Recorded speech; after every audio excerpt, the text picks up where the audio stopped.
சேட்டை நல்லா பண்ணுவாங்க குழந்தையில, அடி நல்லா வாங்குவாங்க, எவ்வளோ அடி வாங்கினாலும் ரொம்ப பாசமாக இருப்பாங்க அப்படின்னு சொல்லலாம். சரி, இப்போ இந்த பொண்ணு வந்து பாருங்க, ஒரு ஸ்கூல் படிக்குது, ஒரு 10th படிக்குது. அப்போ அந்த பொண்ணுக்குன்னு ஃப்ரெண்ட்ஸ் இருக்கும் பார்த்தீங்களா, அந்த ஃப்ரெண்ட்ஸ் இந்த பொண்ணு எப்படி வச்சுக்கோ, ரொம்ப செலக்டிவான ஃப்ரெண்ட்ஸை வச்சுக்கோ. செலக்டிவான ஃப்ரெண்ட்ஸ். நான் என்னோட ரகசியங்கள் நிறைய உங்ககிட்ட சொல்கிறேன். இவங்களே 100க்கு 100% சொல்ல மாட்டாங்க. இவங்களோட ரகசியங்களில் ஒரு 10 அந்த பிள்ளைகிட்ட சொல்லுது அப்படின்னு வச்சுக்கோங்களேன். அந்த 10 நீ வெளியே யாருக்கும் சொல்லக்கூடாது.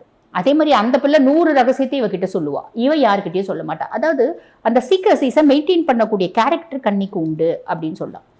அந்த மாதிரி தான் ஃப்ரெண்ட்ஸ் வச்சுப்பாங்க. ரொம்ப ஜோவியலாக எல்லாருக்கூடையும் பழகுவாங்க. சோஷியல் லைஃப் அப்படின்றது பிடிக்கும். எல்லாருக்கூடையும் நல்லா பழகணும், ஹாப்பியாக இருக்கணும். நிறைய பேச மாட்டேன், பட் நல்லா பழகுவேன்.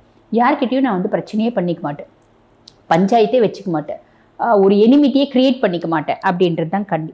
ஓகேங்களா?